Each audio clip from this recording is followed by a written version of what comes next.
Hi. Hello. Welcome everyone. For those who don't know me, I'm Yasmina. I'm the youth coordinator at Arlington Community Media, and I help produce this festival with my lovely friend Adam Gooder. I'll let him introduce himself. Hi, I'm Adam Gooder. I am the filmmaking and animation teacher at Arlington High School. And I just love that this festival is growing. Some of you didn't see it last year, but we have, I'm gonna guess, 50% more people in the crowd tonight, so thank you for coming. This is my first ever A-Town film festival, teen film festival. I'm super excited to be here. You guys are gonna get to see some awesome films. I wanna give some quick thank yous to some folks before we begin. Correct. So I just want to thank the entire staff at ACMI. Those of you who got interviewed in the red carpet, thank you so much to Jeff Monroe, Josh Guichery, James Milan, Michael Bosick, Marina Goldman, all of those folks for putting that together, and our volunteers. We got Nicolas and Cooper and Kyle, some of our youth and recent youth graduate volunteers. See some past youth members here, which is super awesome, past A-Town. Winners are here in the crowd, which is super cool to see. I want to thank Norm, our executive director, who is also here and was handing out programs. Nicholas Maxwell for doing wonderful photography for the event.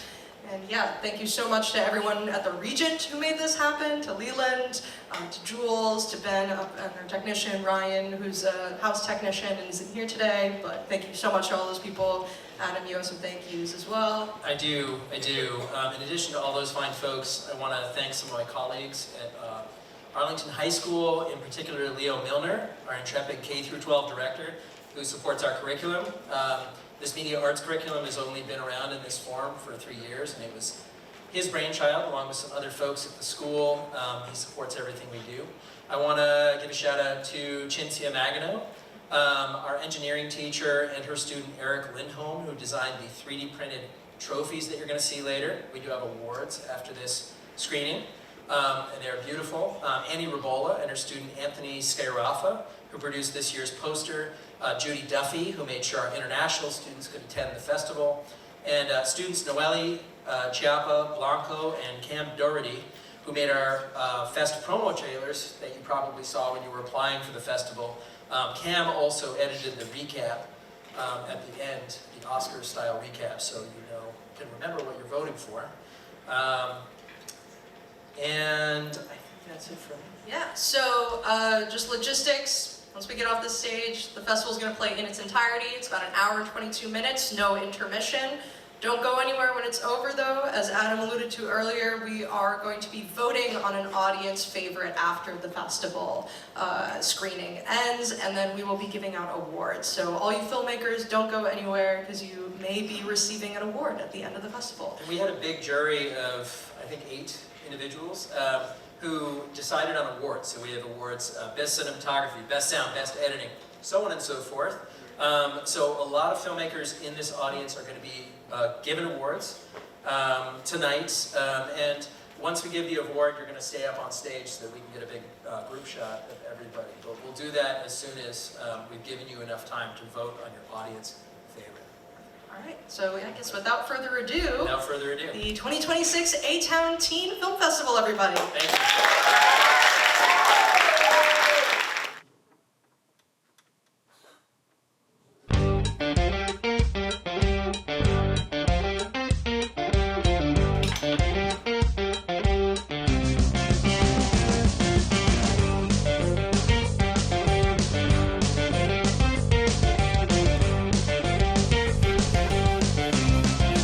Yo, that's so sick. Yeah, that's awesome.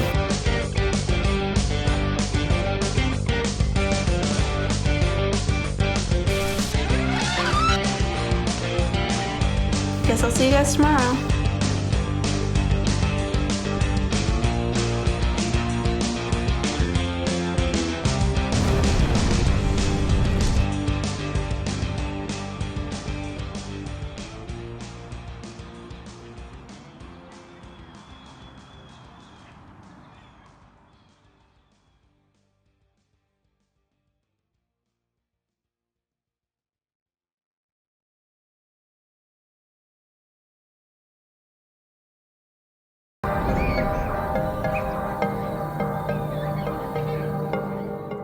While there's a lot of things I enjoy about life now, sometimes I can't help but just take a look back at where I came from. I'm lucky to have a childhood that I can look back and smile on, and while it definitely wasn't all sunshine and rainbows, sometimes when things are complex and confusing nowadays,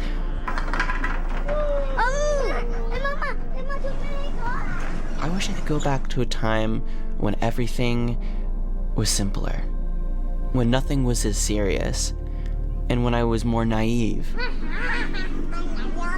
There's a comfort and a discomfort when I think about my childhood. It's comforting because, like I said, it was a simpler time, but discomforting because I'll never get it back. And going back to then would mean undoing everything I've done and received since then. So, it's bittersweet, I guess. But then again, when is nostalgia ever not bittersweet?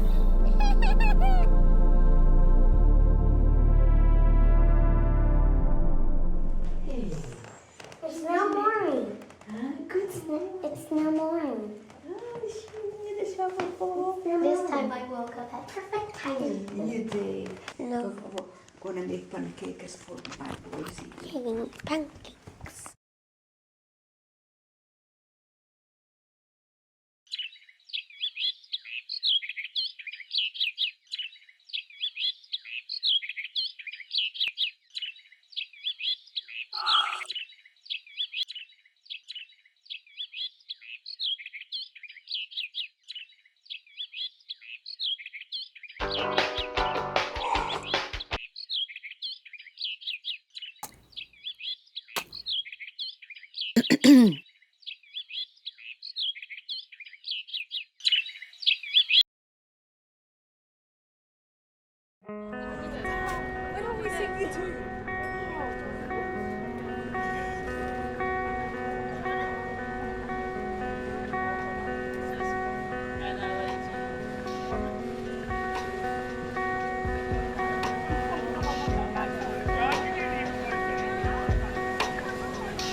Thanks, Alex. It sounds like spring may finally be here, and not a minute too soon, if you ask me. We turn now to our ongoing coverage of the illegal dinosaur smuggling ring. Police have released a photo of a possible suspect in the case and ask that if you see this person, you dial 911 immediately. With us on the line is Biosyn CEO Louis Dodgson. Mr. Dodgson, what can you tell us about your own internal investigation of the disappearance of these dinosaur eggs from Biosyn Valley? Katie, what are you doing? Watching TV. Stop Why did watching you do that. that? Why did you do that? I told you need to be outside playing today. Oh, yeah, no. This is important stuff. It's a about nice- a guy in a smuggling ring. I need to see this. Like, what if we catch him? You're not going to catch a guy in a smuggling ring. You need to go outside and play. It's a nice day. Oh my god, fine. It's not that nice of a day.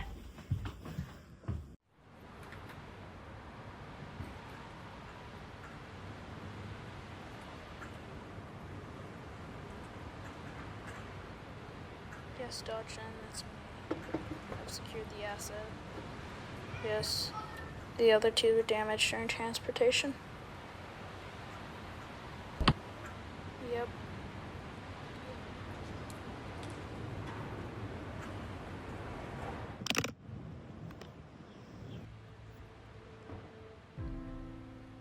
Oh my god, he wasn't lying.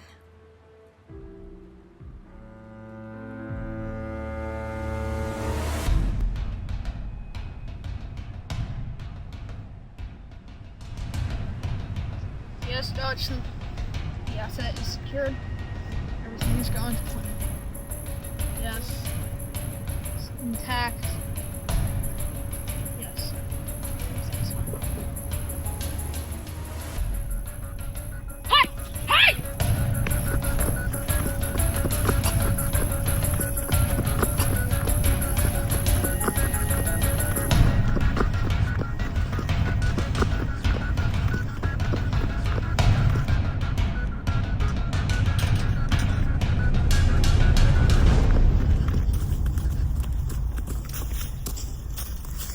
Don't worry. You're gonna be fine. I'm gonna get you back to your mom safe and sound.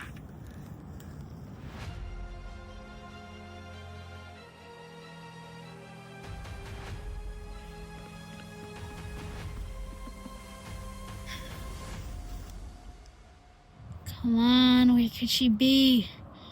Where could she be? Shoot!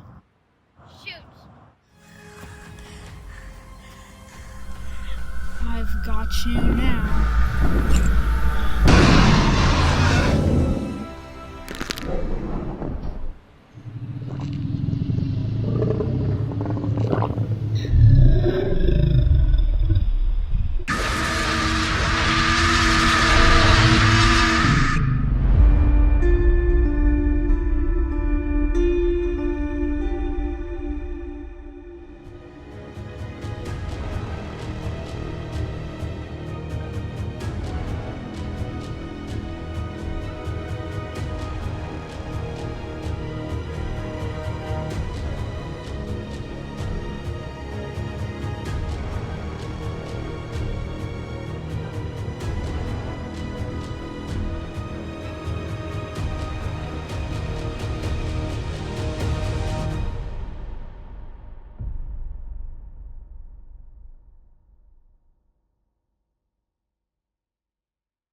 The absolute bloodbath.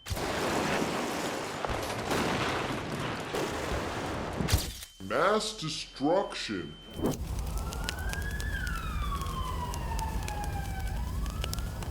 The end of the world.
That's all for the absolute bloodbath that was the New England Patriots this weekend. 911, what's your emergency? After such a terrible loss, Boston fans caused mass destruction. With many fans acting like it was the end of the world. But that's my stuff! Tune in next time for Birds of Prey 2, a wonderful series with a tragic twist.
colors swirl as I open my eyes. A painting that fades to reveal only my ceiling. But I won't see it today because I'm too tired to wake. Maybe I'll dream about the goodnight stories, always from my shark book. My dad hated reading it, but I loved it so. Or maybe I'll dream about snorkeling in Hawaii, the closest I'll ever be to the oldest dream of me. Or maybe I won't, because every day I wake up and sleep again without dreaming as I put my all into unachievable goals. And even if I chased my dream, would my all be enough? Am I worth enough to sink through the layers of the sea and marvel the way I did when my dad friended me? If I can't have the serenity, or the fascination, or the passion that hides in the last layer of the sea, then what's the point? If I'm landbound for life and I can't be near the sea, what worth is there to my dream, or yours, or his, or hers?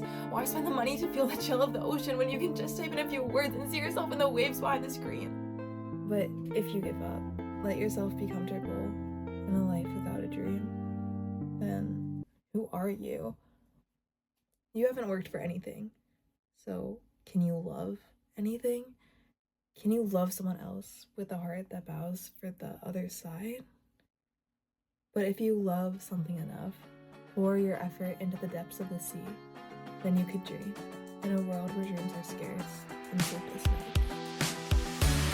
I wanna be the last one. I wanna be the last one by your side. You'll be mine.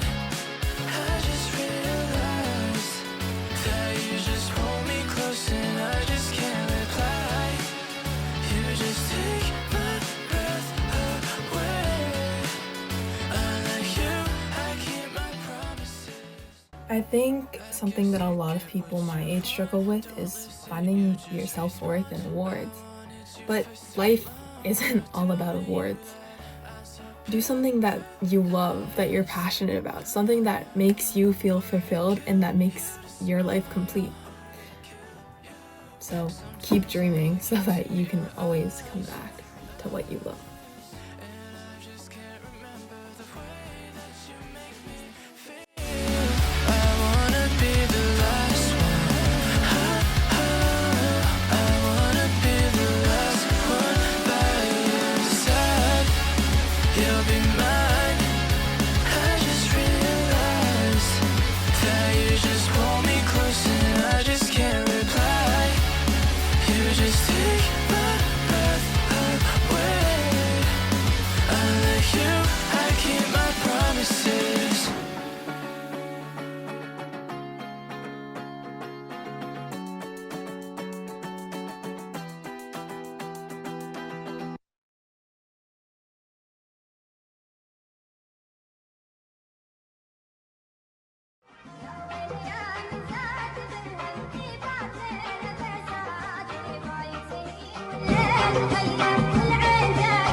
Today, falconry is practiced all over the world for sport and for fun.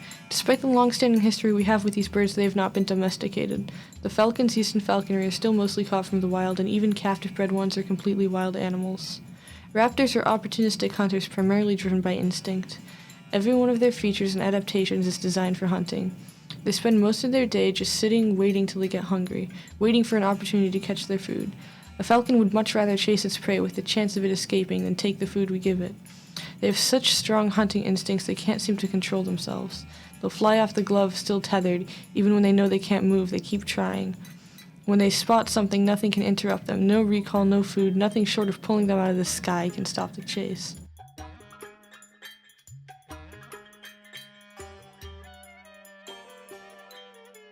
When the bird is in its most focused state and ready to hunt, it's called Yarak. But it is so much more than just that. Yarak is a complete focus and passion and hatred and desire from the bird. It's a focus so intense it completely consumes the animal.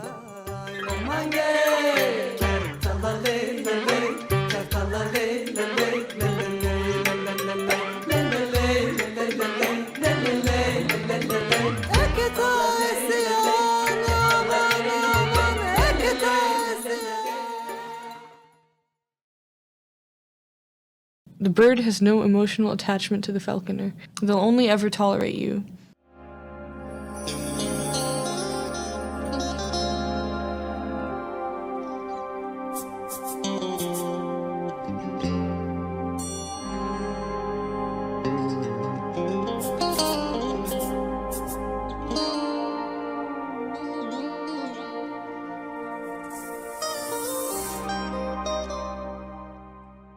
My father and I rescued a crow when I was 5 years old from the woods, and seeing it take flight again after being stuck in this old well, from that point on I was bird crazy.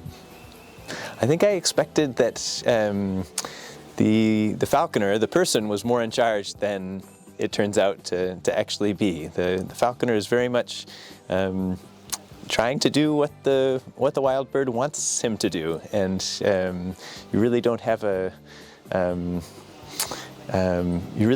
control over the birds, which is part of the beauty of it, but also what's frightening about it. Just there's a humility in realizing, wait, I don't actually have control. My bond to the birds is very much an emotional attachment. From their point of view, I'm less sure that there's actual emotion that's keeping them around. For them, it's much more trust. So from their point of view, I think I'm a helper. That said, if they see a rabbit, a half a mile off, they're not going to wait for me. They're certainly not going to bring it back to me. I'm sort of the dog in the relationship. They see me as potentially helpful, but also sometimes an annoyance. Every time they fly off and they're up high and they're looking around, you realize how tenuous, how fragile that bond is between you. That they're opportunists, so they're going to use you for what you're worth. But I wish I could say that there's a lot of love coming back. There's certainly a trust that gets deeper and deeper over time. There are all sorts of human limits that when I'm watching them, whether it's a limit of how good my vision is, a limit of how fast I can move, a limit of how present I can be in any one moment. I think every time I take a walk with the birds, it's like it really centers me back in this place and this moment. It's very hard for whatever other troubles are swirling around in my head. It's hard to think about those things when I'm watching a bird of prey. So I'm very grateful for that. I love birds of prey. I love how they soar. I love how graceful they are. I love their fiery eyes, constantly watching with such focus. The way their heads dart around, never peacefully, always quickly, always with intent. But one thing always bothered me. They would never love me like I love them. Some might view them as cruel animals, purely driven by instinct, nothing a person should love. But as I learned more, I started to understand how complex they are. Yes, they're animals driven mostly by instinct, without much thought, but they also have their own personalities and their own habits, just like a person would. And they might never love you back, but even if they don't, they're worth loving. It's worth knowing how to love something so different from you.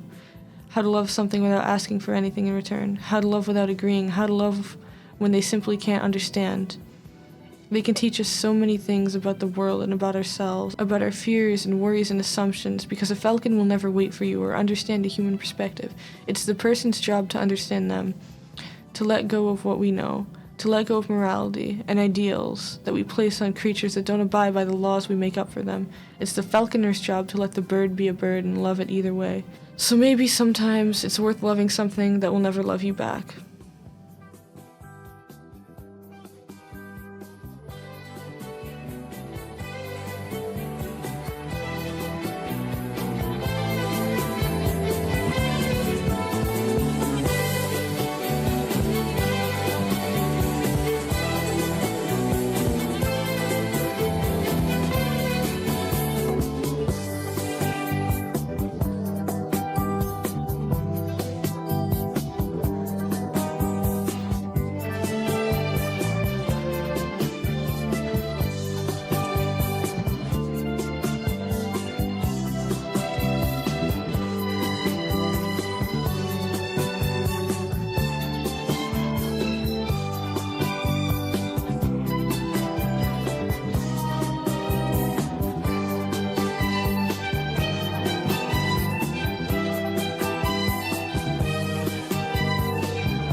My name is Peter Wallace. I'm a cartoonist / illustrator. Well, I first started cartooning when I was maybe like in elementary school, actually. I always loved comics, loved reading the newspaper comics, and so I just did a lot of drawing. And then, actually, when I was about 16, I took my cartoons to a local paper, and they liked my work, and I started getting my work published. Politics interests me a lot, so a lot of my editorial cartoons naturally had to do with political events in the world. Oh, it's an anti-Tesla protest. But then my other cartoons tend to be more about just day-to-day life, like I've done a lot of cartoons about Boston, and a lot of those ideas just come from walking around Boston, just seeing stuff. Well, it's a very busy, bustling kind of place. You walk around and you're always going to see something that's kind of funny, what interests me about Boston? Just about everything, the people, the architecture, the history, the culture, and even just like little things like pigeons.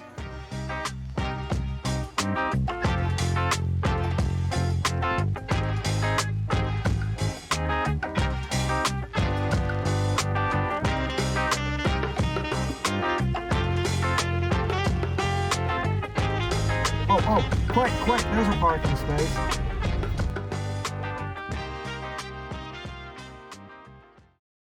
So, for a long time, I did all my cartoons on paper with a pen and an ink.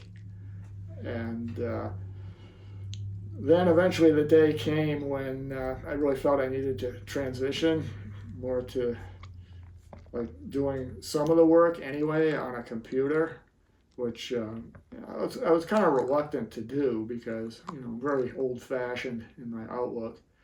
What happened with the rise of the internet and computers is that, newspapers, old-fashioned newspapers, just couldn't compete basically against the internet. And the internet basically just has really either driven these newspapers out of business or has just really shrunk them down quite a bit. And this affected me because, well, they're like, for example, I used to do a lot of work for the Boston Globe, but as the Globe began to shrink down under the pressure from the internet, there was just less and less money available to spend on things like cartoons and illustrations. So the amount of work I did for the Globe just really started to go down. You look at the comic page in the Globe now, and it's just really small. The comic page used to be a really lively place, and now it's just, I don't know, it's just not what it used to be. So, a really good comic strip, I think, does more than tell a joke. It has like a, some serious observations to make. That's how I always viewed my cartoons. On the one hand, I wanted to tell a joke, but on the other hand, I wanted to make some serious commentary about life or politics, Back when I was doing a lot of it, it involved kind of shutting myself away from people for long stretches of time, like hours. Dad, we need to go to Whole Foods. I'm out of my chocolate ice cream.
We're told this is the most fun time of our lives. It doesn't get better than this. So why does it never feel like it? We chase the grade, the accolade, the perfect image. But what is it all for? Every day starts to look the same, stuck in the same cycle. Quite honestly, I think I'm kind of just following the process, really. And more often than not, I don't really have a say in the timing of when I get to do what I want. I kind of just try to fit in everything before I go to sleep. It's very difficult, especially when you're taking a lot of difficult classes and you play a sport. After school, I'm running to a game or to my practice, and then I'm running straight from practice to the gym. I'm having no time to eat or like relax. By the time I'm like settled in my house and ready to start my homework, it's already like sometimes like 9, 10, even like 10:30. There were multiple times where I've had like essays or projects and I end up working into like late hours of the night. We're talking like past like 2 a.m. It's kind of unfortunate to say that's not like a super rare occurrence. There's always something next, something to do, something to catch up on. At some point, it stops feeling like a choice. The worst part, none of this is out of place. I think that being like trying to force yourself to be busy and as a result becoming stressed out is definitely normalized. A lot of the times, this kind of route is promoted in a way by social media, where these high burnout environments that are super competitive is encouraged. Not everybody should want to go down a path like that. It's not isolated within my friend group, but I mean, people in general seem to like, idolize, like, oh, if they don't get a lot of sleep, they'll be like, oh, I only got like 4 hours of sleep. But also like all the stress, they'll be like, oh, I have all this stuff going on. And so it's almost gonna be almost like a competition. And eventually, it stops being external. It shapes self-worth and identity. During my junior year, I did heavily associate like class ranking or GPA or like say my SAT score to self-worth or ability, because like honestly the only goal I had at the time was to try to beat out academically all these other students. It can already be internalized from a young age. Like in middle school, I didn't know why, but I always, I was always fixated over my grades and trying to get a good score. I would look at people in my peers who would like get B's and be fine with it, and I kind of like wished I was them. It's never just one night, and the cost isn't just time. Insomnia changes the body. During sleep, your immune system helps your body fight infection and recover. Without sleep, your body can't do that, which means something simple, like a common cold, becomes easier to catch and harder to recover from. It doesn't go away. Over time, it builds. Long term, it's linked to increased risk of developing chronic conditions, high blood pressure, depression, autoimmune diseases, and even neurodegenerative diseases like Alzheimer's. And stress only accelerates it. It's hard to notice at first. It doesn't show up all at once. It shows up slowly, in exhaustion, in getting sick more often and recovering slower, in feeling like you're running on empty, even after you stop. Still, we often tell ourselves it's temporary, just one more assignment, then I'll be happy, then I'll be good enough. Yet, after years chasing something, convinced it's finally what would make you enough, Let's go! What the? Yo! Jason the Costa!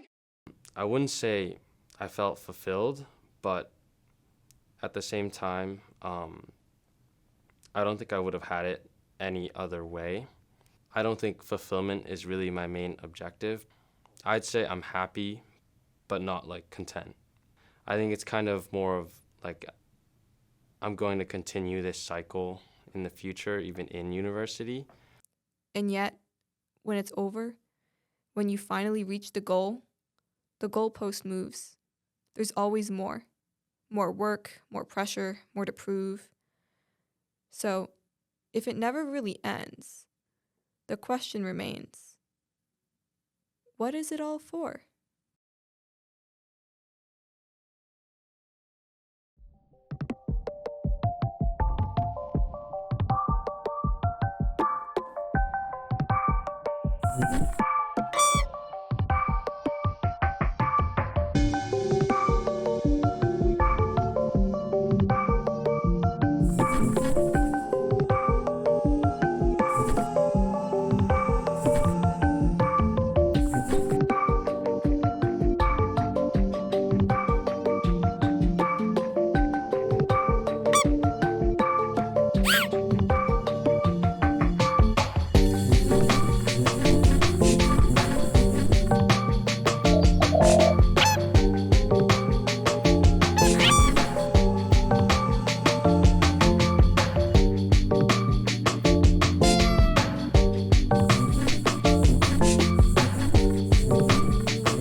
tired of hoping the right candidates see your job posts and apply?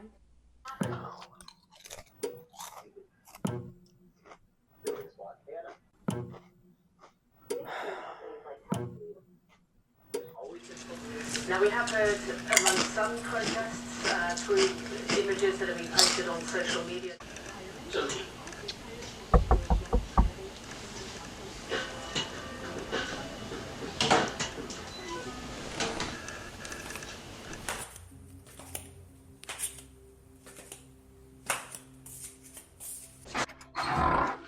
Hello, sir. Can I have a moment of your time?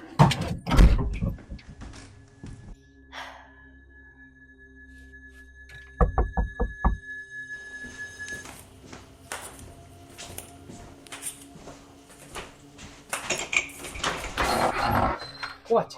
Before you say anything, it's this new candy called Crave, 100% free, and the public's going crazy over it. Okay. Wait. You gotta sign this paperwork.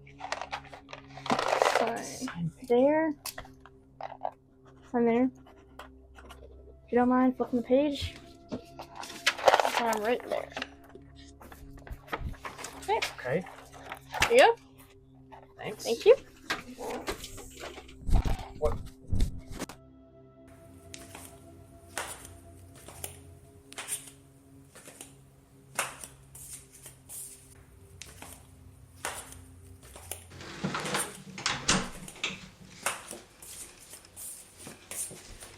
Candy that's driving the whole world crazy. Yeah, right.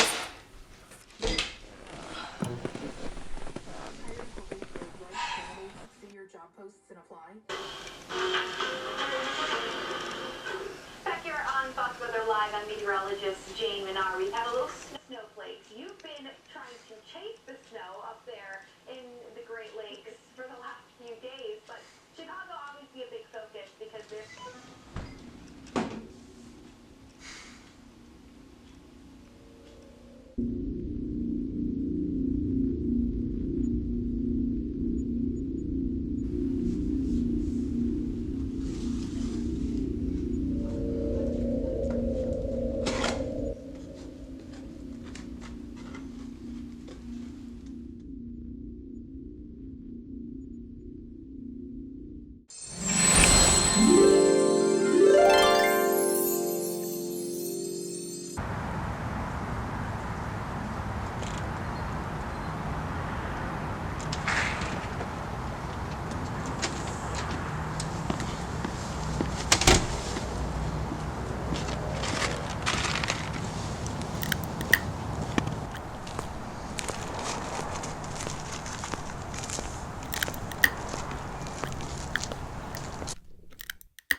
In one corner, we have our reigning champion, Adam Moore.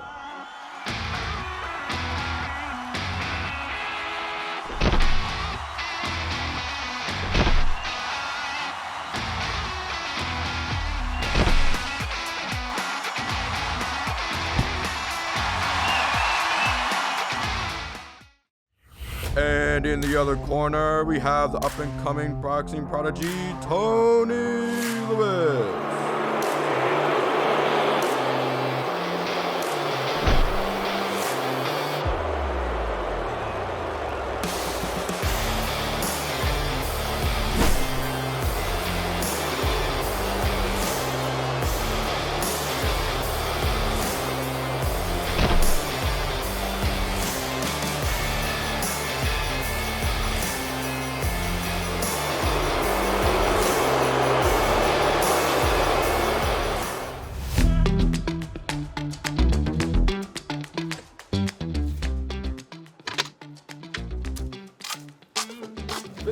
Mr. Lewis, do you think you'll ever be able to beat the reigning champion, Adam Moore? Of course we'll take him down, no problem. He's getting way too old for this. Hello? Time and place.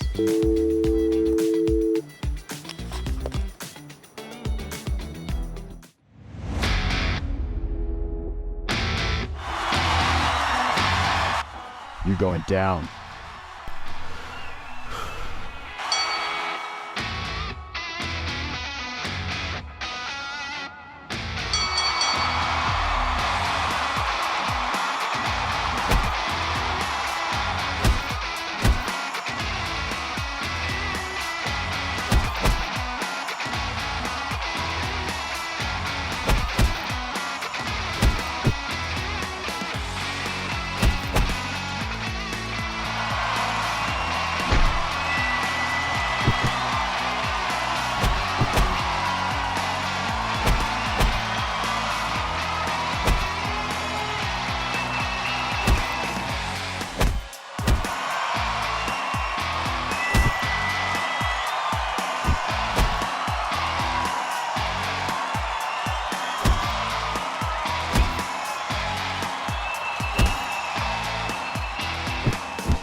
Mr. Moore, is there anything you'd like to say about your match last week with Mr. Lewis? He's a quite strong fighter. Maybe one day with enough training, he'll be able to beat me.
Good morning, Lowell High School, and welcome to the first episode of the week ahead for 2026. We've missed you all, and we're so happy to be back. I'm Angela, and I'm co-hosting alongside Mr. Piatti today. With a new year comes a new building, and with the new building comes many changes to our day-to-day school life, including classroom relocations, new traffic patterns, and adjusting to a fresh new learning environment. I want to thank you for your flexibility, cooperation, and dedication during the transition. It wasn't easy, but we made it, and it's nothing short of admirable. We ask that you continue to adapt as much as we can through the remainder of the school year as Lowell High pushes forward in this beautiful update of our new building. I still can't believe they're redoing the whole high school. Yeah, I'm glad. The old building used to suck. I wonder how expensive it was. I'm surprised we have the budget for that. The building was pretty old though, so maybe it was mandatory to update it. Yeah, I've heard of a few accidents of janitors in the older parts of the school, like rotten floorboards and stuff. I actually heard that someone went missing here, one of the old janitors. Oh, I heard about that, but I was told he was quit due to poor wages. That's probably true. It makes more sense than some of the things I've heard. Maybe they mentioned it on the week ahead. Why did they mention it on the week ahead? Is this probably something they kept a secret? Let's ask the guy who makes the week ahead. Maybe he would know. Hey, do you make the week ahead? Me? I'm just a sub. A sub that finally gets to go home. See ya, chumps. Anyone want to get food? I'm free this afternoon.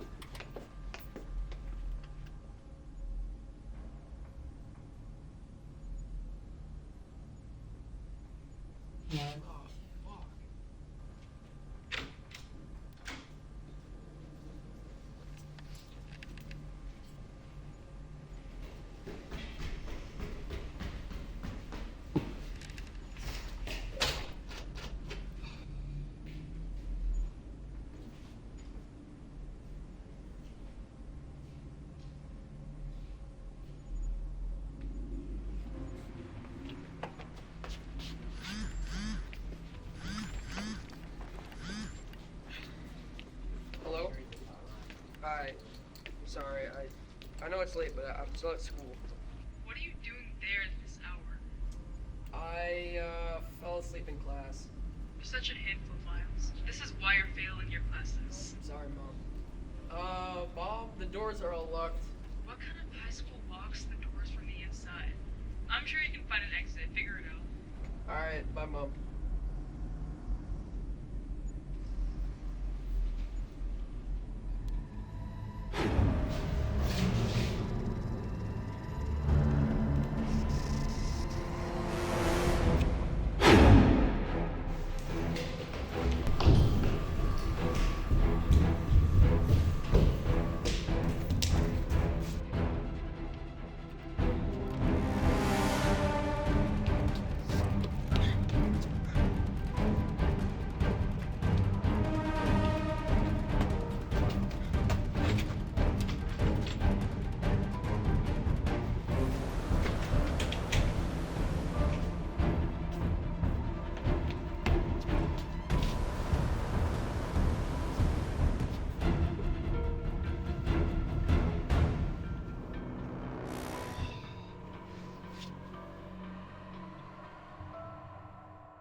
What do you want?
awake.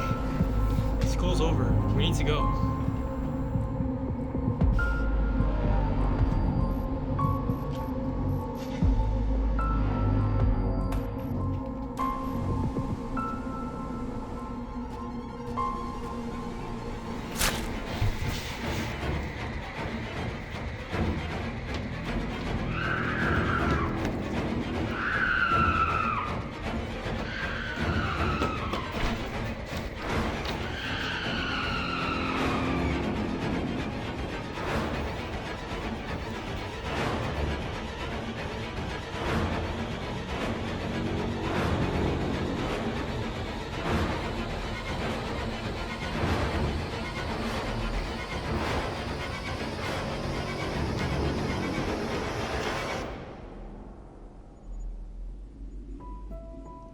We've searched the whole building. There's no sign of the person you're talking about. Good, does that mean you'll finally let us go home now? Now hold on just a minute. This is important, and if he's telling the truth, then this is a serious matter. He's clearly tired and out of it. He was just seeing things. No, I'm telling the truth. I saw him. There's something inside of that school. I'll have them search for another 5 minutes. You need to let these men go home. You're keeping everyone up, Max. Look, he's right there.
Yo, item, ready again, qua sono pronto a rifarlo. Mi sono spinto troppo le cazzate un po' pertanto. Ti faremo sentire quel sapore dell'asfalto. Sta roba del rap l'ho già scritta dentro i geni. Perso troppo tempo a rimanere tre perdenti. Sai che cosa ho fatto per tirare fuori i denti? Sai che ho combinato, lo davamo dentro i cessi. Faccio ancora errori, resto mutabile. Sono cazzi amari, ti hanno lasciato in mutande. Ho messo armature veramente troppo fragili. Ero per le campagne e mi stavo creando il pane. Appena così a un fuoco sto scrivendo sulla cenere. Flusso di coscienza taglia più delle lamette. Mi sembri una ragazzina, penso che dovresti smettere. Primo flusso di sangue ti sta crescendo le tette. La città si complica, vodka con la tonica. Mi sto fatto le gambe a spingere la West Bologna. Mi sto fatto una ruga in più per ogni para nuova. Ti avrà tornato a letto se finisco dentro il coma. Ti avrà la faccia vera quando entrerò nella gloria. Mi sono rotto il cazzo di aspettare ancora. Ho detto spalli in gamba, bocca muta, poi lavora. Finché ad ogni concerto sembra dietro una cosa. Pronto al salto, fammi solo allacciare squalo. Guardo in alto, l'ho promesso che poi l'avrei fatto. E non mi bastava mangiare gli avanzi, devo farmi spazio, ripeto, di spalle ci nasce. Non può avere dentro fame di odio e di rabbia che stanno i miei brani.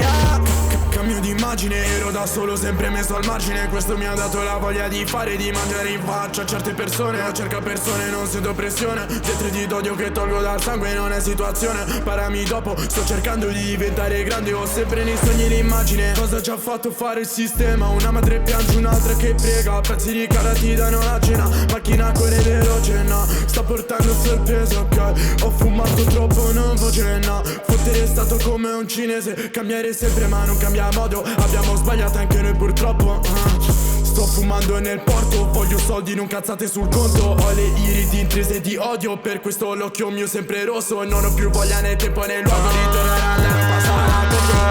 Pronto al salto, fammi solo allacciare squalo. Guardo in alto, l'ho promesso che poi l'avrei fatto. E non mi bastava mangiare gli avanzi, devo farmi spazio di petto, di spalle. Ci nasce, non può avere dentro la fame di odio e di rabbia che stanno i miei brani. Pronto al salto, fammi solo allacciare squalo. Guardo in alto, l'ho promesso che poi l'avrei fatto. E non mi bastava mangiare gli avanzi, devo farmi spazio di petto, di spalle. Ci nasce, non può avere dentro la fame di odio e di rabbia che stanno i miei brani.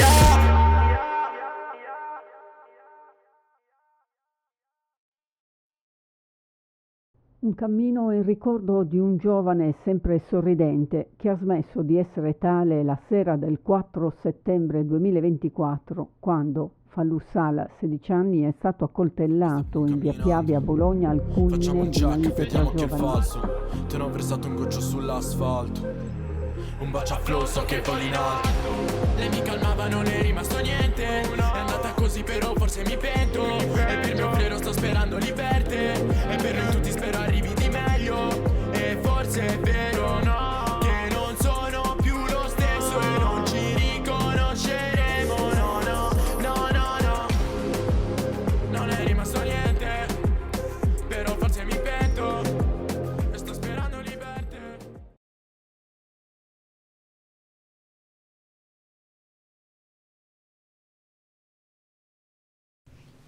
Hi, I'm Zephyr. I'm Sisyphus. Nice to meet you. Let's get started. What's your previous work experience? Well, I was a dish decontamination specialist and also a cryogenic precipitation mitigation specialist. And my mom's lesson pretty cool. Why should I hire you? Well, I'm Hispanic. Here it says your last name is Miller. Well, my roommate's long-distance cousin is actually from Mexico. And I've been eating a lot of tacos lately, so I'm feeling the spirit. Well, most important question, LeBron or Jordan? Well, obviously Jordan. 6-0 in the finals, there's no other player like him. Yeah, Jordan's amazing. Jordan is him. Well, you're hired. I think you're ready. Thanks, Bob. Well, how do I look? You look great. Go get him, Tiger.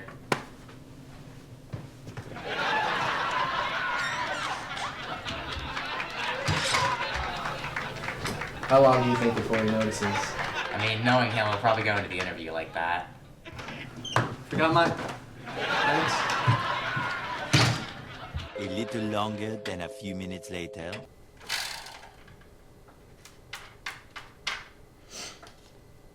Ooh, 100K salary, not bad. Damn. If only getting a job was that easy. Yes? No. So what happened? It didn't go too great.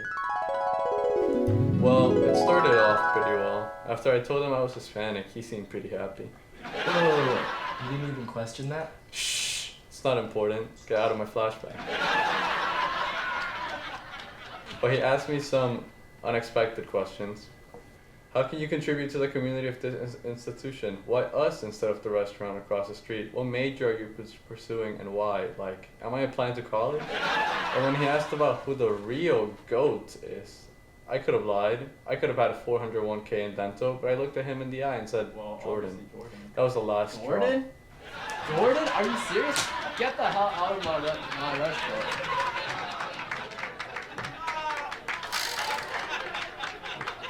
It's okay though, you still have a few more interviews today, right? Yeah.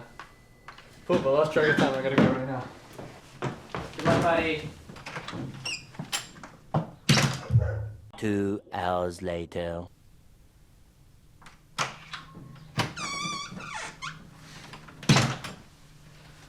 Nope.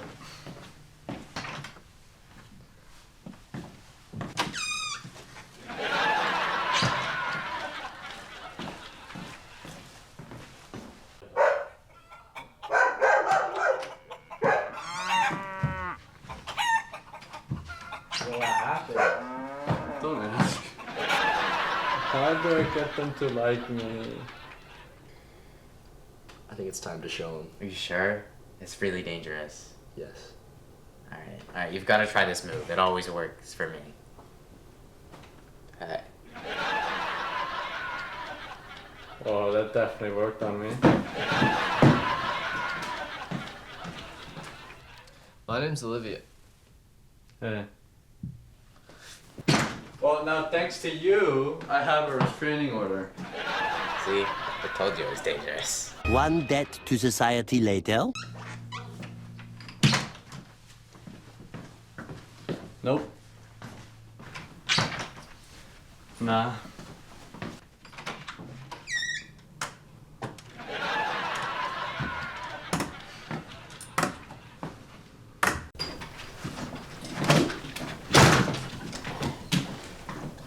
Where did the dog come from? Interviewer's office. He said he liked tenacity, so I took his dog. That's just kidnapping. Well, you could say I got that dog in me. Much later. I give up. I'm just gonna stay here and raise Rudolph. Who's Rudolph? The dog? I'm keeping him. Oh. Well, hey, if you can't find anything else, my dad's pizza place will probably take you. You bums have been crashing on my couch for the last week. Get out!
All right, we're going to get into our awards.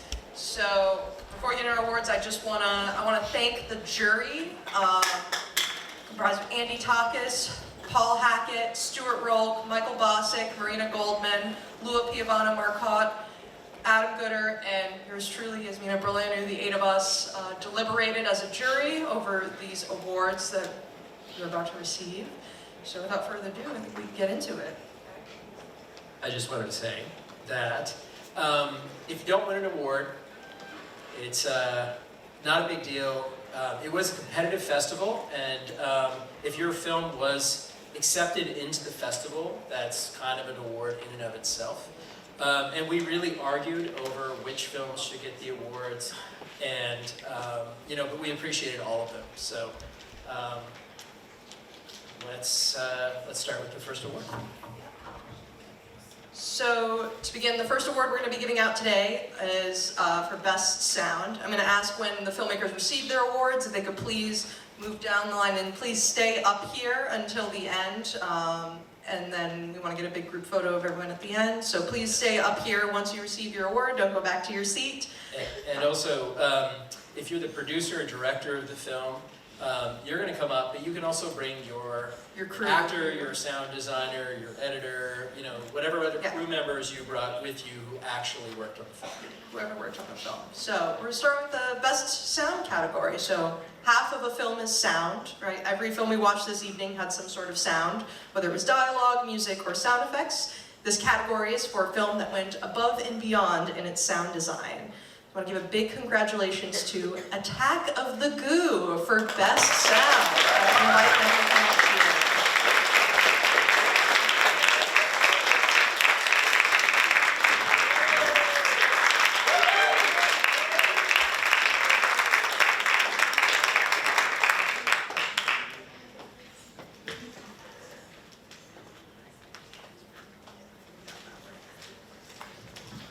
Do you have anything you'd like to say? No, they have nothing they want to say.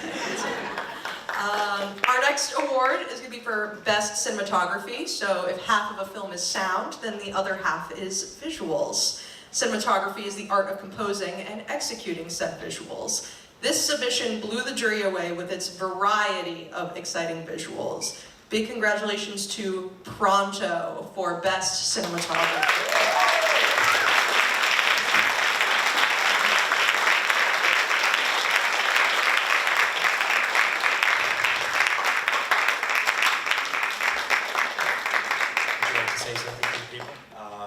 I don't know, thank you very much. Good, that's good. Next up is Best Editing. Editing is the art of combining sound and visuals into a cohesive piece. There was one film that stood out in particular to the jury for its careful and intentional edits. That film is Peter Wallace Cartoon Artist.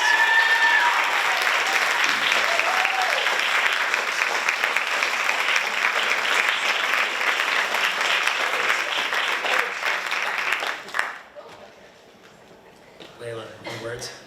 Thank you. There you go.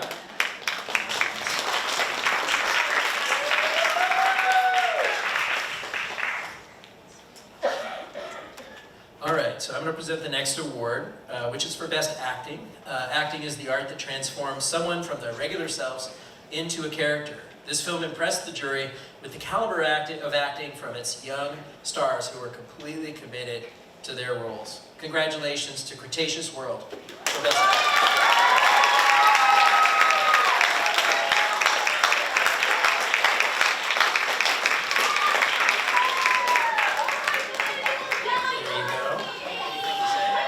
Thank you so much for the opportunity. We had a lot of fun.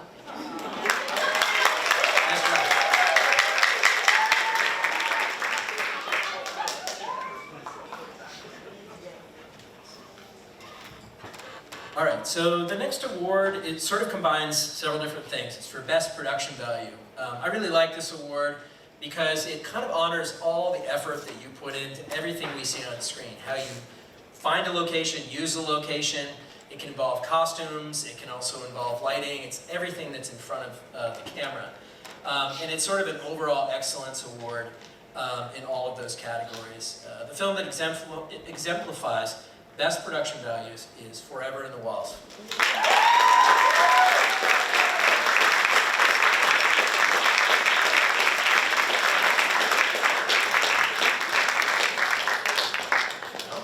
Any words? Yeah, he has a lot. Thank you. Good. All right. The next award is for Best Storytelling. This is an award that's sort of like Best Screenwriting, but oftentimes with a student film or a teen film, the storyteller is the writer and the director.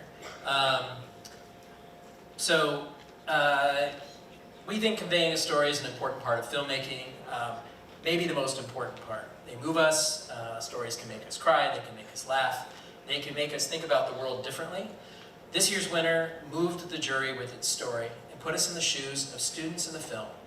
congratulations to the price we pay for Best Storyboard.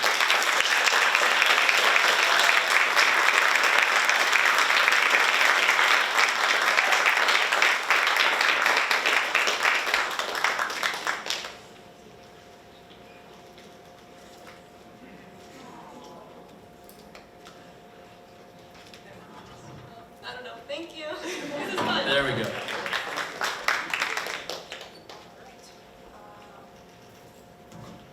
Next up, we have Best Animation. So we saw many incredible animations this evening, so this category was quite competitive this year. But ultimately, one film emerged as the best of that bunch. And that film was Ascent. Congratulations to Ascent for Best Animation.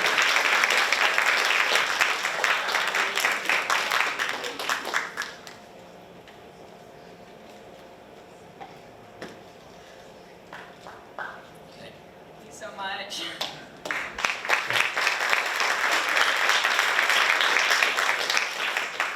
All right, so we wanted to have a special jury prize, you know, because we're kind of like the Cannes Film Festival. So we have a Best Overall Award, which is also our jury prize. And, you know, in its name, this was the film that we felt was especially bright this year in kind of in all categories. And achieving excellence in this award means that you were really considering everything from cinematography to editing to sound design. And of course, the story was there. So we are giving this award to Forever in the Walls.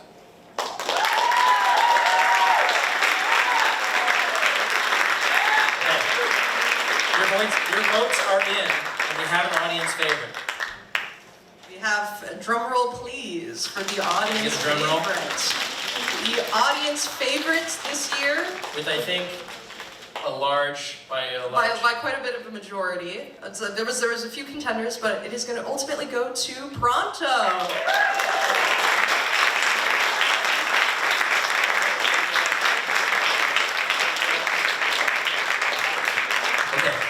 Thank you so much. We're going to get a picture of all the filmmakers, so don't go anywhere. Yes.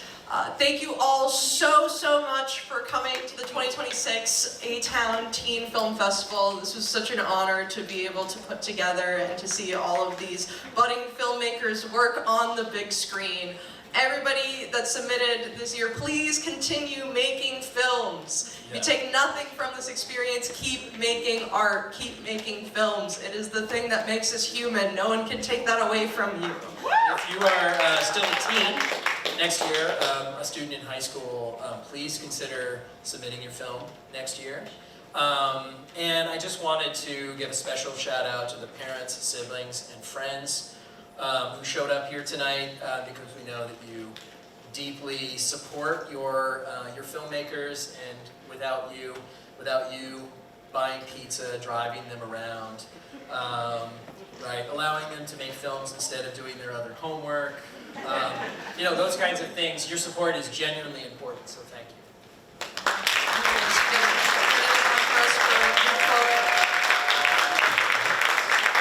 I think that's it. Thank you so much. Yeah, thank you.